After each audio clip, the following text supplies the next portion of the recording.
Pernahkah Anda bertanya-tanya, apa kebohongan terbesar yang pernah diucapkan seorang ayah? Bohong terbesar yang diucapkan seorang ayah hanyalah, "Aku baik-baik saja." Di sebuah desa yang tenang, tinggal seorang petani bernama Pak Hadi. Tangannya kasar seperti tanah yang dia garap, dan wajahnya dipenuhi kerutan yang terbentuk oleh sinar matahari. Dunia hidupnya berpusat pada satu orang. Putrinya, Rara, seorang mahasiswi cerdas di kota. Rara hampir lulus.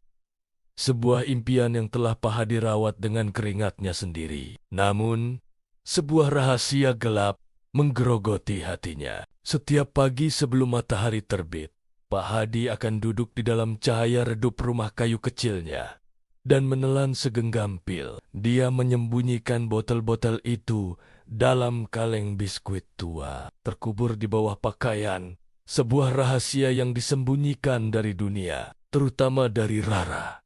Dia lalu melihat kalender pada tanggal yang diberi lingkaran merah, batas waktu pembayaran, menatap pantulan dirinya di cermin yang retak.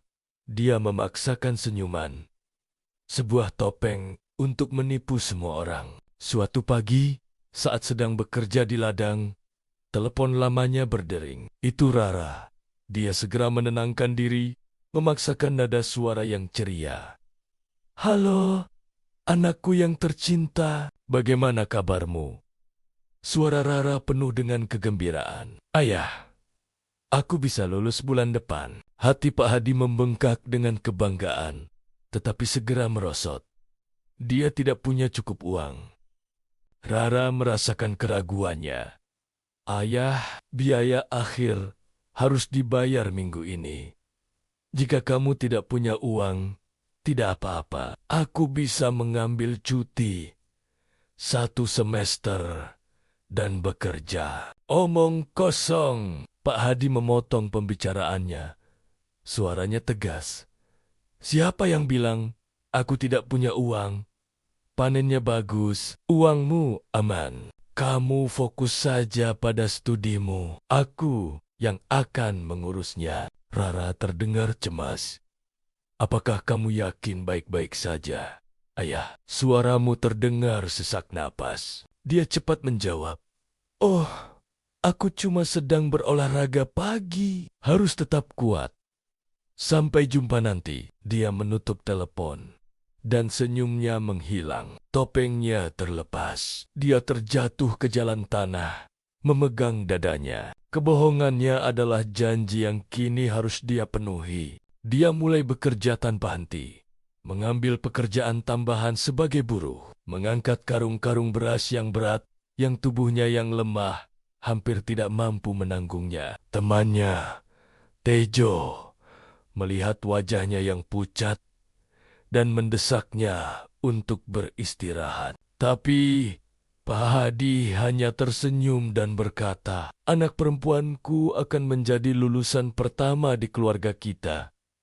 Jika aku berhenti sekarang, dia akan berakhir mengangkat karung seperti aku. Aku tidak akan membiarkan itu terjadi." Suatu malam, saat berjalan pulang dalam hujan deras yang mengguyur, rasa sakit di dadanya menjadi tak tertahankan. Dia terjatuh ke aspal basah, memeluk upah hariannya ke dadanya. Melindungi uang itu lebih dari melindungi dirinya sendiri. "Rara," bisiknya kepada badai, "Ayah lelah, tapi jika aku tidur, siapa yang akan mengirimkan uang kepadamu besok? Tubuhku bisa hancur, tapi mimpimu harus tetap utuh." Dia pingsan. Uang hasil jerih payahnya berserakan di genangan air di sekitarnya. Dia terbangun di klinik desa. Tetangganya, dipimpin oleh Tejo, berada di sisinya. Dokter mengatakan paru-paru Nia terinfeksi parah. Dia seharusnya sudah berhenti bekerja berbulan-bulan yang lalu. "Uangku, uang Rara." Pak Hadi panik. Tejo menenangkannya. "Uangmu aman. Dan ini," katanya sambil memberikan amplop dari para penduduk desa. "Kita semua ikut menyumbang. Kita bangga dengan Rara. Kamu tidak sendirian dalam menghadapi ini. Air mata menggenang di mata Pak Hadi. Beberapa hari kemudian, Rara menerobos masuk melalui pintu. Setelah dipanggil oleh Tejo, dia pulang ke rumah. Dia melihat ayahnya. Bukan lagi pria yang kuat di telepon, tetapi sosok yang rapuh terbaring di tempat tidur. "Ayah, kenapa kamu berbohong?" Dia menangis, jatuh berlutut. "Aku tidak butuh gelar. Jika itu membuatku kehilanganmu." Pak Hadi dengan lemah mengangkat wajahnya. "Dengarkan aku. Tugas seorang petani adalah memastikan benih tumbuh tinggi, meskipun petani harus membungkuk ke tanah. Sakit hatiku hanya ada satu obatnya, melihatmu mengenakan gaun wisuda." Pada hari wisuda, Rara yang mengenakan toga dan topi wisuda melihat ayahnya berjalan ke arahnya dengan tongkat. Ia mengenakan kemeja terbaiknya yang sedikit kebesaran. Mereka berpelukan, dan Pak Hadi menangis dengan terbuka. "Hari ini," kata suaranya, "sakitku telah hilang.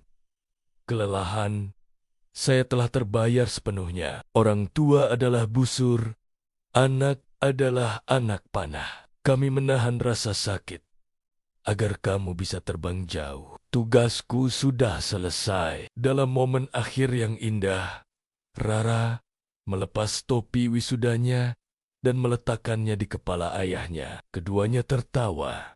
Mata mereka basah oleh air mata cinta dan pengorbanan. "Apakah orang tua Anda pernah menyembunyikan kesulitan mereka hanya untuk mencegah Anda khawatir? Luangkan waktu sejenak hari ini untuk memeluk mereka. Apa kebohongan terindah yang pernah orang tua Anda katakan kepada Anda?" Bagikan cerita Anda di kolom komentar di bawah ini. Terima kasih telah menonton.